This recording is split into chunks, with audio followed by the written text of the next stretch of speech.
Imaginons un village. Imaginons un village paisible, semblable à n'importe quel village paisible, composé d'une trentaine de maisons. Situons ce village n'importe où, dans une région plutôt florissante, au sein d'une démocratie commerciale ordinaire. Imaginons maintenant la maison qui se trouve à l'entrée de ce village, la première maison, située un peu à l'écart, mais pas trop.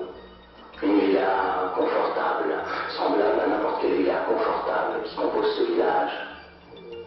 À l'intérieur de cette villa confortable, imaginons un personnage serein que nous baptiserons le sujet. Le sujet est chez lui, calme, serein et tranquille. Il se repose une journée habituelle, en vue d'assurer sa journée habituelle du lendemain.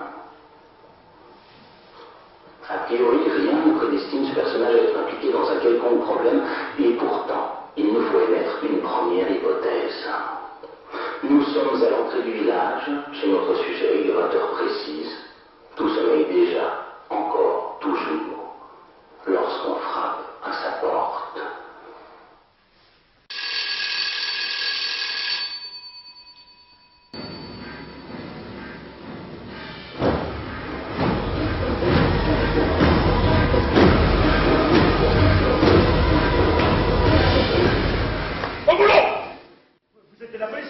Police spéciale, c'est ça? Ah si! J'ai tout de même le droit. Titsu! T'as ton cul, ferme ta grande gueule! Je m'assieds, voilà. Nous, on veut Théo! Pas de temps à perdre! Alors on va falloir collaborer. Mais qu'est-ce que vous lui voulez? On finira par le trouver. Avec ou sans ton aide? Mais vaudrait mieux que tu nous aides. Parce que tu sais où il est. Qu'est-ce qu'il a fait? Tu sais, Si je savais... On sait que tu sais. et si tu sais pas, c'est pire. Je savais quel est le problème. Le problème, c'est qu'on cherche un mec. Et tant qu'on l'aura pas trouvé, ce mec, c'est pas le problème, mais ton problème.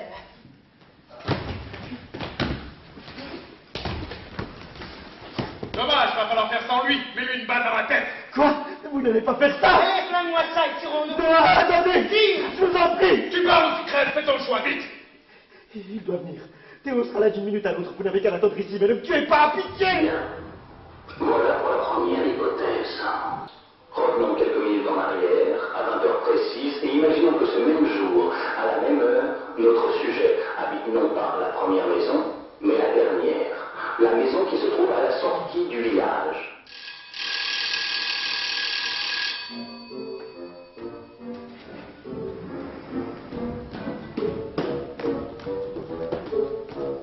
La porte!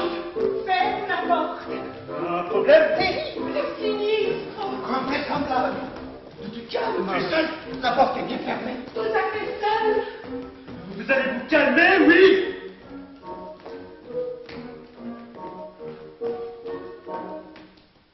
Bien.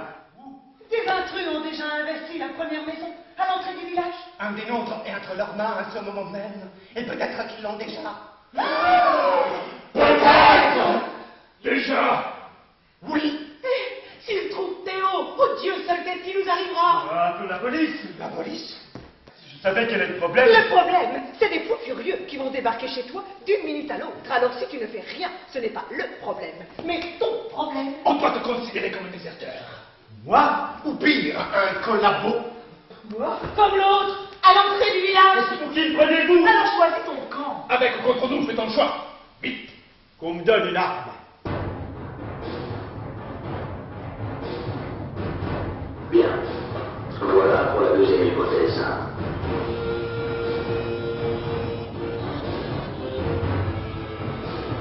Revenons à nouveau quelques minutes en arrière, à 20 heures précises, et imaginons cette fois que notre sujet, toujours le même bien sûr, habite ni la première maison ni la dernière, mais celle qui se trouve au centre du village.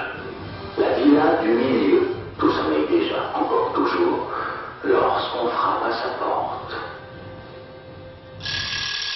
Tu es seul, vraiment seul. Et des trucs à l'entrée du village qui cherchent Théo. Et de l'autre côté, à la sortie du village, la résistance s'organise. Non mais attendez un peu.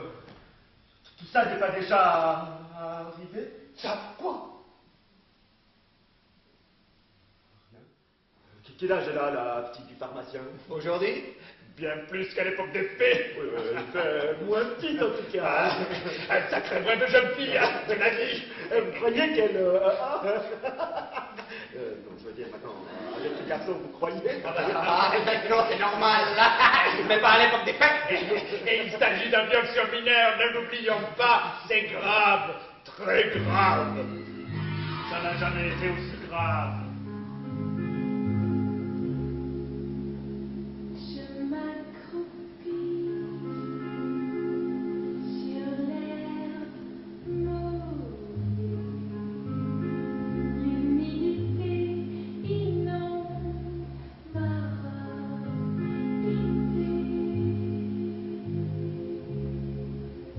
Voilà pour la troisième hypothèse. Le cœur du problème est atteint, celui du sujet aussi. Alors, continuons, ou plutôt, recommençons.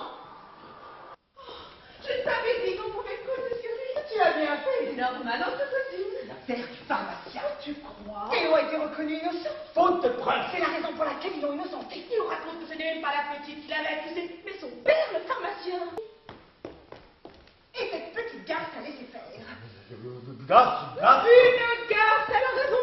Une sale petite garce. Elle reste la victime. Théo ne l'a pas touchée. Jusqu'à preuve du contraire. Exact. Que je chante dans votre péché, que je me sens cachée dans reputation.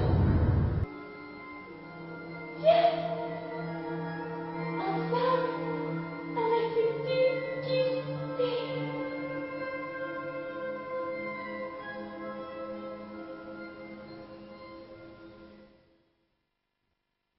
L'entre des autres. Le pharmacien et sa fille. Exact. Non, les autres, nos voisins, c'est eux qui ont tout organisé. Organisez quoi? Ils ont engagé des tueurs Pour tenir la propriété de Théo. qu'ils convoitent depuis toujours. Les tueurs, vos voisins, qu'est-ce que vous me chantez?